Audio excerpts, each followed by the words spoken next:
cores of our cities are where that occurs. And so for trying to assume that you can just box up people and they won't want to be in the core of the city where all the activity and availability of services is, Sure. just will not work. Yeah. And I think it's been pretty proven in other communities.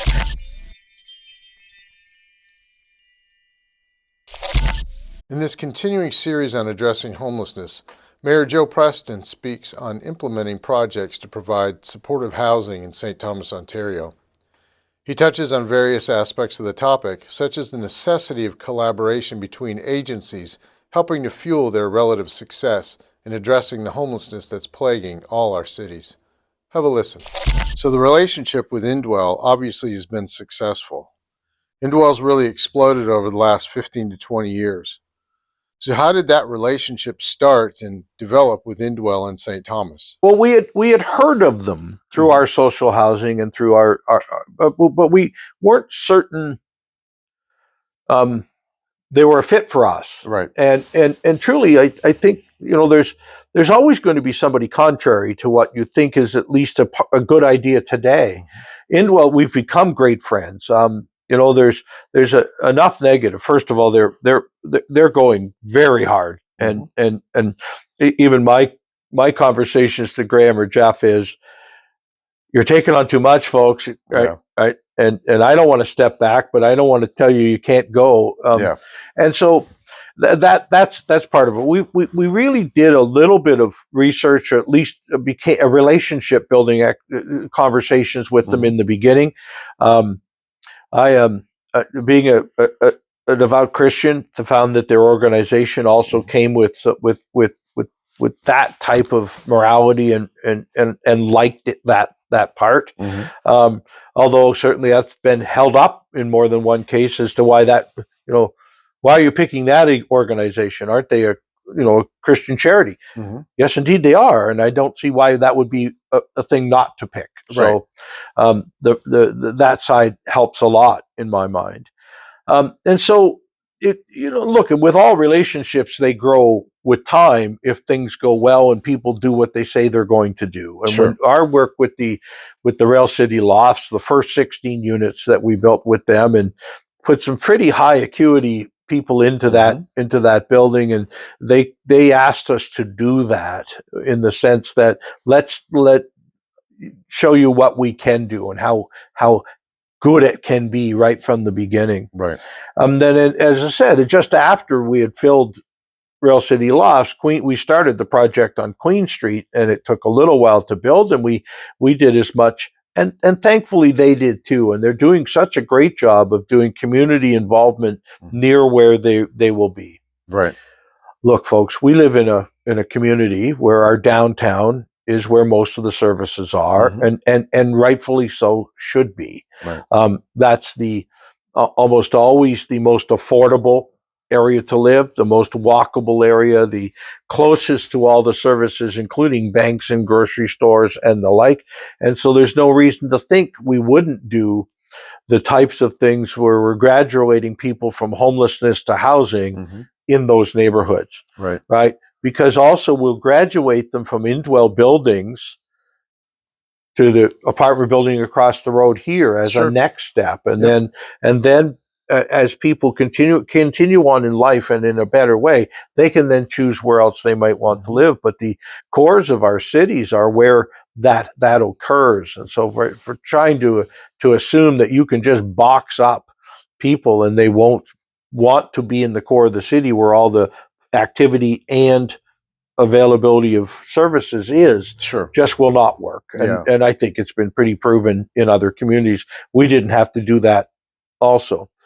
Do we have to do some not in my backyard work? Do we have to do some caretaking with others to say, well, what you're saying is false. It's not true. It doesn't work out that way. It's obviously, if we even where our emergency shelter is, we've had a number that. But part of what we did right from the beginning, because we had so many different community groups involved, including our hospital, including our police, right from the beginning. And Chris Harridge at the time and Mark Roskamp now says clearly, we don't handcuff our way out of this problem. It's not the way to do it. Right. There isn't a court system out there right now that'll even assist us with that if that was any intent. So why don't we make the relationship community driven by putting the special constable system in place here in St. Thomas? Kind of the first of it was here in St. Thomas. And I continue to sell other communities on removing homelessness is you will not do it well if you don't come up with a active part of your police department that is also involved. Some of the other neat things that we got were the friendships between our special constables working only in the downtown and only on foot. Yeah. There's a really good relationship between um, uh, people with addictions, people with mental illness, people with the homelessness issue. So we're verifying what we already know. But the next step was we've got this great relationship between our business owners downtown and the walking police, right? Absolutely. It's not one side or the other. It is both groups that benefit from the special constable system. And I don't see it ever going away. I mean, when I first became mayor, I said, we've got to put police back on the street downtown. And Catherine at the time took over, and she was incredible. And that would, we kind of taught ourselves that having a friendly police officer in our corps helped each side of this issue. Yeah. But it also helped on the day of intervention. Sure. When someone was having a crisis of their own or a mental health crisis of their own, the fact that it was Catherine or someone they knew, and now by using a special constable system that is mostly health professionals or medical professionals, and it does calm it's a much better start. So that was, Indwell caused that to happen with us too. All right. We knew we couldn't do one without the other. Right. We knew we had to make well, I mean, I'll be the first to say it. The downtown St. Thomas today has less vacancy in it than it's done in the whole 40 years I've been in St. Thomas. Wow. So, don't give me that some of what today's social problems are causing other grief.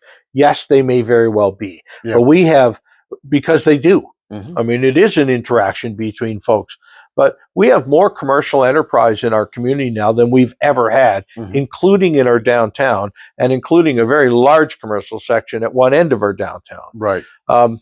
So, come on down and visit. You're not Right. And we're also doing neat things like involving as many downtown organizations or events as we possibly can, right? To get people to come down and, I didn't know we had a bookstore. I didn't know, right? And it's just perfect. Are we done yet? Nope, not at all. Because, and I had someone, I get the not in my backyard call, and I won't mention any names, but look at, what are you going to do about the vagrants on the streets? I said, excuse me? What, could you tell me what you're talking about? Yeah. Well, they're just hanging out. And I went, and you're certain they don't live above your store? Yeah. You're certain they don't live somewhere downtown and are out for a walk? I mean, I get that, other communities have tried vagrancy laws as a way to move people along, but are you told in your neighborhood you can't go outside? Yeah. No, you're not. And so we're not going to do it here, right? And we're going to make sure that if we have behavior problems, we're addressing them. But if we're going to make sure that all the customers you possibly want will come downtown, including those that live there. Yeah. And so we've had to be very conscious of it. Sure. And it's been not always as positive a council thing as I'd like it to be, but as a total, we've been able to deal with it very well. Yeah. As we talk about even when we decide, okay, we're going to do Balaclava School, we're going to take Balaclava School, work with Indwell on making it a new housing piece, wraparound services. We better go talk to the neighborhood, because now we've moved a little bit off more into a neighborhood. Queen Street was in a parking lot that was pretty vacant. We had saved that land on Queen Street to build a fire hall. and said, "Hey, can we build a fire hall and housing?" And we did. Now we may never use it as a fire hall because of where our city growth has gone, but we can find other neat things to do with it. Yeah. Look, there's always going to be the I heard from my sister's hairdresser's brother's friend that things go real wrong at these places, right? I said, well, then let's have Indwell come and tell the story, and I'll come too, and we'll just talk about what that housing is the most important thing we can do. Yeah, why don't you put it out on the airport? Right? Put what out on the airport? What are you Yeah. talking about us doing? Right? You know about emergency shelter being located somewhere out of town? You're talking about permanent housing not being available in the core of our city because that's what we're building is, well, so you're going to build this and it's going to be that forever. And I said, no, I really don't think so. I think it starts off as being supportive housing for people who don't have housing, some of them which who have issues of mental health and addiction, but not all. And that eventually it will morph into an affordable housing piece or even a geared to income housing piece where it's a vibrant place to live. I see that in the 5-year realm of what we're doing with the current Indwell projects. Right? We're not building permanent supportive housing. Yeah. Some of it will have to maintain that. Pieces of it will be that. Yeah. But in the long term, what Indwell's entered into the business with us, right, is supportive housing. But we still have the control from a affordable and supportive in what we're doing next. So Sure. I'm just proud that there's a community out there. And then I've also heard from others, well, why is it always Indwell? Why isn't there someone else? I said, oh, Crick, give me your business card. Yeah. You mean you do this work too? Because I'll be happy to have someone else to deal with. Because I think that the folks at Indwell are becoming too busy. But Yeah. if you're willing to do what they do, Yeah. and it would have to be from a charity point of view, because it's certainly not a profitable business to want to. I can't see where you can make it into a profitable business over time. Sure. So about then I usually lose those people and then they go, well, I'll hear of someone. And I have talked to some other similar organizations across the country, one from BC, and they're similar, but they're really for profit, and so it's a different type of entity, and Sure. they may even over landlord. Yeah. Right. So anyway, that's the best thing I can say is to find partners that work with you, and if indeed you can do it inside your own community, like we're doing with Doug Terry and the YWCA, or within Indwell, or within Eastwood, Yeah.